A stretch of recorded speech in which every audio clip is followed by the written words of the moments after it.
Hallelujah. आज के वचन से हमें बहुत कुछ सीखने को मिलने वाला है, इसलिए आपको ध्यान से सुनना है और ध्यान से समझना है।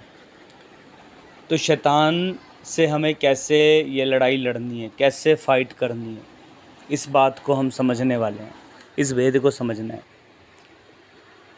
इफिसियों 6:11 में लिखा है, परमेश्वर के सारे हथियार बांध लो कि तुम शैतान की युक्तियों मतलब योजनाओं के सामने खड़े रह सको।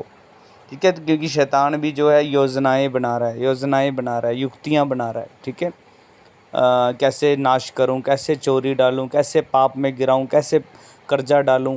ठीक है, वो भी प्लान कर रहा है। ठीक है, परमेश्वर के लोगों को या और भी लोग हैं। ठीक है, तो हमें सावधान रहना है, हमें समझना है, हमें कैसे चलना है। ठीक है, एक फ़ौजी को भी पहले सिखाया जाता है, ट्रेनिंग दी जाती है, उसको ट्रेंड करके फिर उसको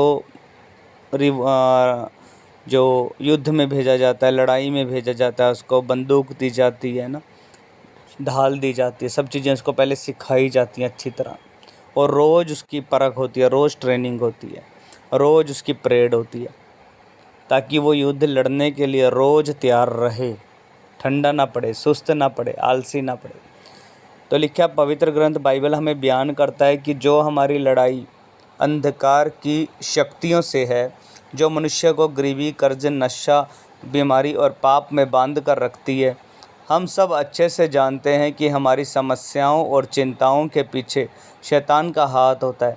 अगर हमने प्रभु यीशु मसीह में विश्वास किया तो हमें विश्वास के साथ आत्मिक युद्ध लड़ने की ज़रूरत है। इसलिए अगर हम अपने शत्रु से नहीं लड़ेंगे तो वह बार बार अटैक करता ही रहेगा।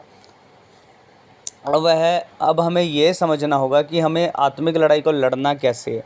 तो याकूब 4:7 में लिखा है, इसलिए परमेश्वर के अधीन हो जाओ और शैतान का सामना करो तो वह तुम्हारे पास से भाग निकलेगा। तो हमें सबसे पहले क्या करना है, अंधकार की शक्तियों का सामना करने के लिए सबसे पहले परमेश्वर की अधीनता में आना होगा। परमेश्वर की अधीनता का मतलब क्या है? परमेश्वर की अधीनता में हम कैसे आएंगे? परमेश्वर की अधीनता का मतलब है आपको परमेश्वर की उपस्थिति में आना होगा, परमेश्वर के अभिषिक्त लोगों की संगति में आना होगा।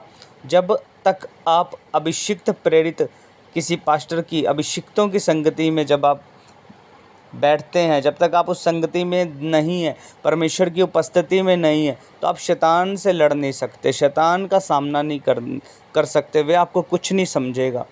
ठीक है, वो आपको आपके बोलने से कुछ नहीं होने वाला, आपकी प्रार्थना से फिर कुछ नहीं होने। तो सबसे पहले आपको परमेश्वर की अधीनता में आना है।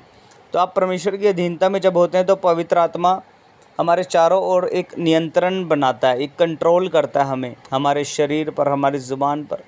हम उस परमेश्वर की आग को महसूस कर पाते हैं, फिर हम परमेश्वर की प्रेजेंस को, उपस्थिति को अपने चारों ओर फील करते हैं, अपने अंदर फील करते हैं। तो फिर जब हम परमेश्वर के अधीन होकर, परमेश्वर की आत्मा के अधीन होकर शैतान का जब हम सामना करेंगे तो लिखा है तो शैतान भाग जाएगा।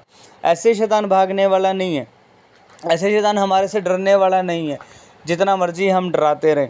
ठीक है, ऐसे उसको कोई फ़र्क नहीं पड़ने वाला, क्योंकि वह परमेश्वर की उपस्थिति से डरता है, परमेश्वर की आत्मा और फायर से, आग से डरता है वो। इसलिए कुछ लोग सारी ज़िंदगी शैतानी बंधन, पाप, शराब, जादू टोने, बीमारियों में से छुटकारा नहीं पाते हैं, क्योंकि वे परमेश्वर की, पहली बात तो वे परमेश्वर की उपस्थिति में नहीं आते। तो अगर वो एक अच्छी चर्च में एक अच्छे दास की संगति करते हैं, अभिषिक्त की संगति करते हैं, परमेश्वर की उपस्थिति में आते हैं, फिर वो वहाँ पर आकर दूसरा प्रॉब्लम क्या है, दूसरा कारण छुटकारा ना मिलने का, वो चुप रहते हैं, वहाँ पर चुप बैठ जाते हैं। ठीक है, अपना मुंह नहीं खोलते। तो जब परमेश्वर की उपस्थिति में आप आओ तो चुप मत रहो, फिर आप अपना मुंह शैतान के विरोध में आपको खोलना है।